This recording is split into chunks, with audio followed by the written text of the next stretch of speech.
Mercedes collapsing after Toto Wolff's surprising statement. So we're going to be going through that and 3 other stories in today's video. So make sure to like this video, and if you want more Mercedes news content like this, make sure to subscribe to the channel by hitting that red button down below.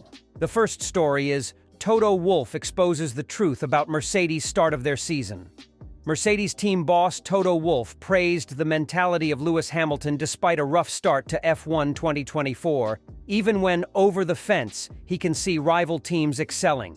The F1 2024 ambition for Mercedes was to take a clear step forward in the pecking order and set their sights on challenging Red Bull rather than keeping their head above water versus the chasing pack, though that goal has hit an early roadblock. It has been Red Bull and Ferrari setting the pace so far, Ferrari responding to Red Bull's back-to-back 1 and 2 finishes with one of their own in Australia, while Mercedes are yet to finish higher than George Russell's P5 at the opening round in Bahrain.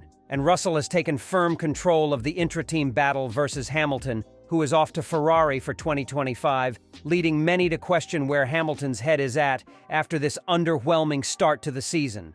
Wolff, though, has no such concerns. "I think the drivers are super in this whole setup because Lewis is as good as you can be," Wolff assured media personnel in Melbourne. "He's in a situation, obviously, where, on one side, it's super frustrating to see that we are not getting it. On the other side, look over the fence, and it's pretty good what's happening there. But that is not his main priority today, and George is just a fighter and is digging in, and he knows that's his place. So we've got to sort this out." And the need to escape this slump is a message very much backed by Hamilton, who after retiring from the Australian Grand Prix with an engine failure called this his worst start to a season ever. Nonetheless, in keeping with Wolff's view on the matter, Hamilton was keen to retain a positive outlook on the situation he and Mercedes are in. "I mean, this is the worst start to season I've ever had," he acknowledged to the media in Melbourne. "Surprisingly, I feel pretty good. I'm trying to keep things in perspective, this could be so much worse. I'm really grateful. I've really enjoyed my time here in Australia. I'm still enjoying working with a team. Of course, I'd love to be fighting for wins and actually finishing races. It's never a great feeling when you come all this way and you don't see even half of the race. But what I know is that we will bounce back. We will eventually get there. We just have to continue to chip away." Hamilton is sat on a tally of just 8 points after the opening 3 rounds of F1 2024. The MCL 60 turned out to be the definition of slow. Then team principal Zak Brown's competency was questioned. Similarly, in 2024, the Mercedes garages are in unrest. Toto Wolff and the technical team haven't been able to figure out over 2-year-old regulations to make their car faster. With their 7-time champion Lewis Hamilton leaving, things have gone from bad to worse. This poor situation made Wolff question his role and responsibilities after the double DNF in Australia last weekend.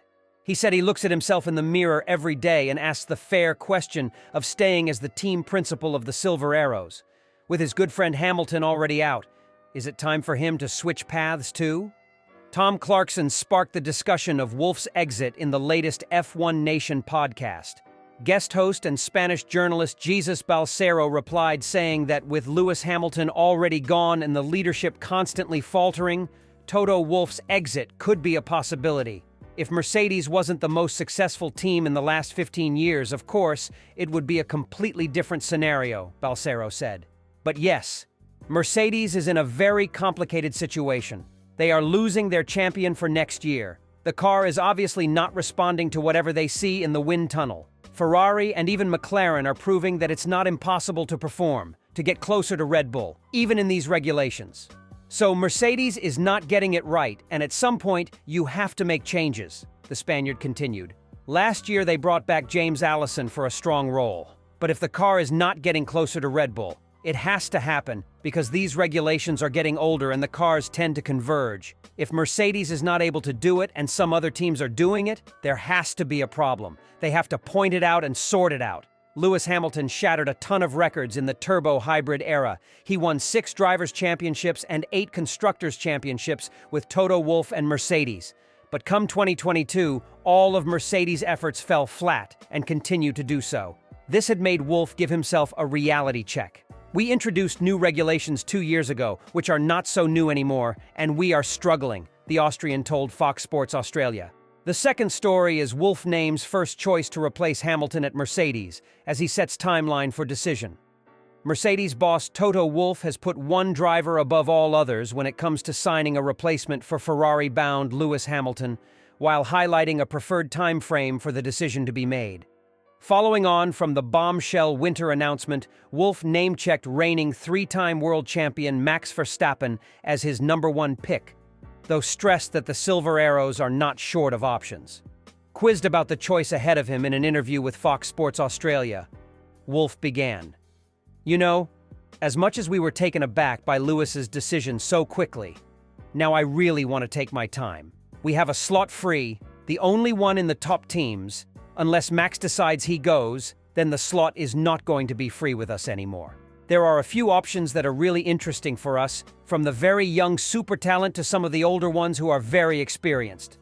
Wolff added that a decision is likely towards the summer, making clear, "It's not going to happen in the next few weeks or months or so. I want to continue to monitor the market."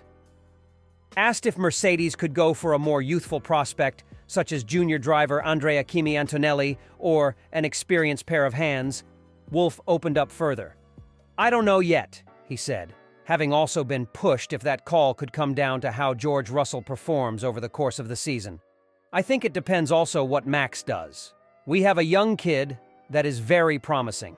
I don't want to put more extra pressure on him, but it looks like he can be one of the great ones. But we also don't want to drown him jumping so quickly in an F1 car. He's 17. There are a few options that we could play with him. Obviously, there is Fernando Alonso, who's very exciting, Carlos Sainz, very good, so there are a few ones. But as for whether it would be poetic and a full circle moment to sign Verstappen, having missed out on the chance to sign the Dutchman during his junior days, Wolff said, "Exactly. It's a kind of relationship that needs to happen at a certain stage, but we don't know when."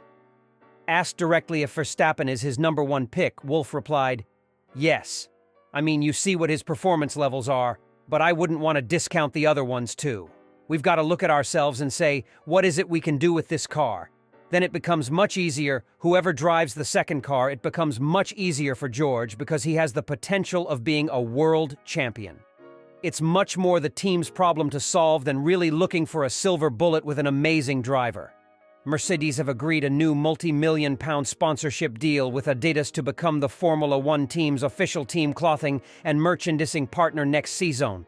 Mail Sport has learned that Adidas are set to replace both Mercedes' current race gear providers Puma and leisurewear partner Tommy Hilfiger in a major commercial boost as team principal. Toto Wolff seeks a new driver to replace Lewis Hamilton. The third story is trade proposal sends $51 million starter to Chiefs for middle round pick. The Kansas City Chiefs still need a starting left tackle as they inch closer to the 2024 NFL Draft, which is on April 25th.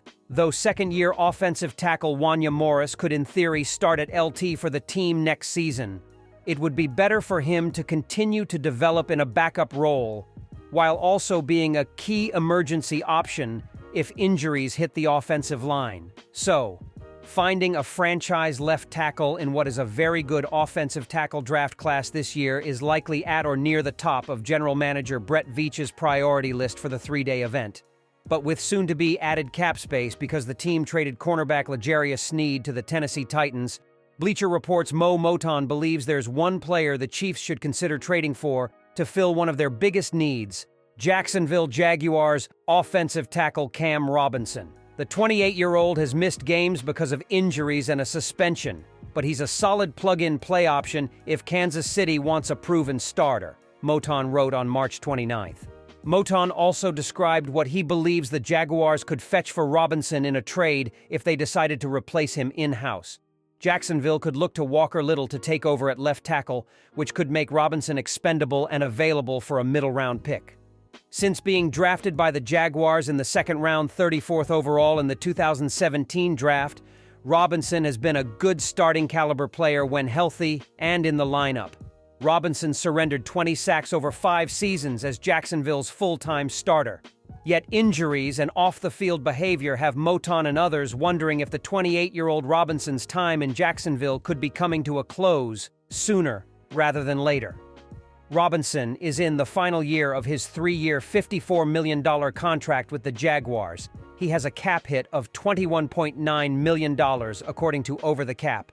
Per Spotrac, Robinson has made $51.9 million during his 7-year NFL career. If the Chiefs could acquire Robinson for a mid-round pick, regardless of what that pick is, specifically Kansas City should have interest in that. The two-time defending Super Bowl champions could address one of their top needs simply by giving up a day 2 or day 3 draft pick. And giving up that type of draft capital for a known commodity is more valuable to the team than taking the chance on an incoming prospect. If Kansas City wanted to, it could also give Robinson a contract extension, which would lower his large 2024 cap hit. The Chiefs would at that point still have spending money for more transactions or to carry over into the 2025 offseason.